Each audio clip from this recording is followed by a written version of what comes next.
हो नमस्कार मंडळी, कसे आहात तुम्ही सर्व? मजेत ना? ओके. रुपा जगताप रेसिपीवर तुमच्या सर्वांचं खूप खूप स्वागत. मस्तपैकी नॉनव्हेजचा बेत आहे आपला आज. हे आहे बोकडाची मुंडी, बकऱ्याची मुंडी. आपण ती बाजारातून सगळं फोडून आणि साफ वगैरे करून आणलेली आहे.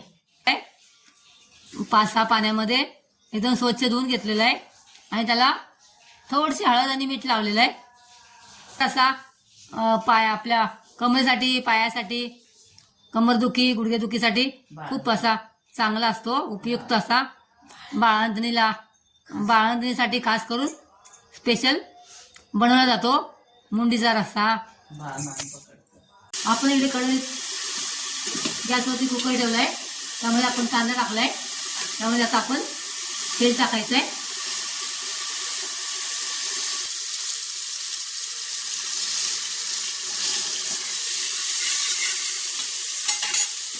थोडासा खडा मसाला टाकायचा आहे.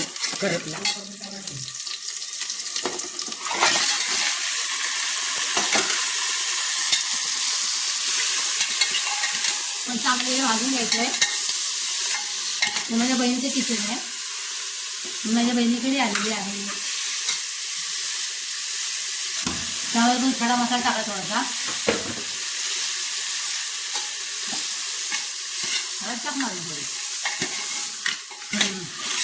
मुंडी खूप अशी पौष्टिक अशी नॉनव्हेज डिश आहे ही. आपण थोडा त्याला झाकून ठेवूया 2 मिनिटं. आपण 2-3-4 मिनिटं झाकण ठेवलं बघा.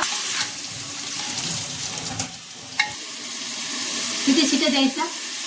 4-5 शिट्या द्यायच्या आणि छान मऊसूत शिजवून घ्यायचं. तसा रस्सा खूप सुंदर होतो. आपण हे पाणी गरम झाल्यानंतर हे टाकायचं, थंड पाणी टाकायचं नाही. ओके. आपण हे गरम केलं पाणी त्यामध्ये टाकलंय बघा आणि आता त्याला 4-5 शिट्या द्यायच्या आहेत. 2-3 शिट्या झालेल्या आहेत. आता 2-3 शिट्या अजून बाकी आहेत. तर आपण हा गरम मसाला जरा भाजून घ्यायचा आहे. त्यामध्ये काय काय बघा, मिरं, दालचिनी, चक्रीफूल आणि लवंगा. गरम मसाला आपण त्यासाठी भाजून घेतलेला आहे. ते खोबरं भाजून घ्यायचं जरा. खोबरं आणि छान भाजून घ्यायचं खोबरं.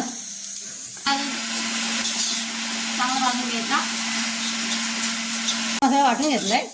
आता त्यामध्ये लसूण आणि कांदा भाजून घ्यायचा आपला. आता त्यामध्ये आपला टमाटर भाजतो. त्यामध्ये कढीपत्ता आणि मिरच्या आपण भाजून घ्यायच्या आणि आता हे सर्व वाटून घ्यायचं आपण. आता आपण यामध्ये तेल टाकलंय थोडंसं. त्यामध्ये कढीपत्ता टाकायचं, कांदा, टमाटर. आपण सर्व वाटलेला मसाला त्यामध्ये ऍड करणार. चांगला मसाला भाजून घ्यायचा. आपण मुंडीचा रस्सा करतोय. आपण मुंडीचा रस्सा आपण सर्व भाजून घेतलेलं आहे. कांदा, टमाटर वगैरे. आपल्या मिरची पावडर टाकली लाल कलरची आणि आमचा घाटी मसाला, आमचा घरी बनवलेला घाटी मसाला 1 चमचा.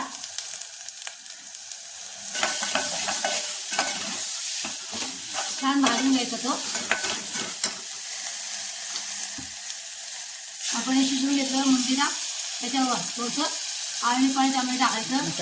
मसाला चांगला भाजून घ्यायचा. त्यामध्ये मसाला करपू नये म्हणून ते टाकायचं असते आणि छान भाजून घ्यायचा.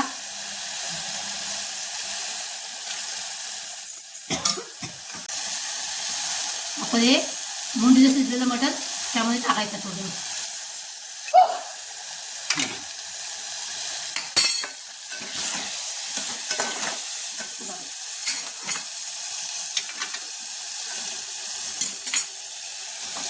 बघायला खूप आहे.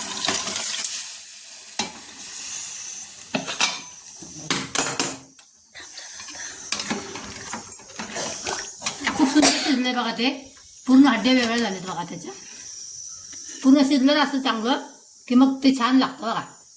खूप स्मूथ एकदम शिजलंय आणि त्याचा रस्सा पूर्ण उतरतो हड्डीचा आणि ते खूप पौष्टिक होतं. भरपूर असं स्पेशली बाळंतीणीला देतात, ओल्या बाळंतीणीला.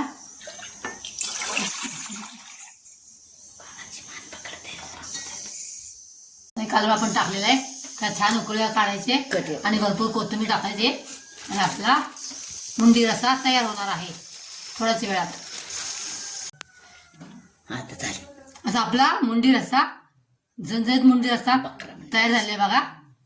मुंडीचा, बकऱ्याच्या मुंडीचा रस्सा असा कट कसा आलाय मस्तपैकी बघा. छान असा कट आलाय आणि छान सगळे मुंडीमध्ये छान शिजलेले एकदम मस्तपैकी. आणि लहान लहान मुलांसाठी, बाळणीसाठी आणि म्हाताऱ्या लोकांसाठी अशी पौष्टिक अशी रेसिपी आहे ही. तुम्हाला ही माझी रेसिपी आवडली असल्यास लाईक आणि सबस्क्राईब करा आणि परत भेटूया एका नवीन रेसिपीसह. तोपर्यंत बाय. Thanks for watching. बकऱ्याच्या मुंडीचा रस्सा तयार झालाय बघा. मस्त एकदम झणझणीत.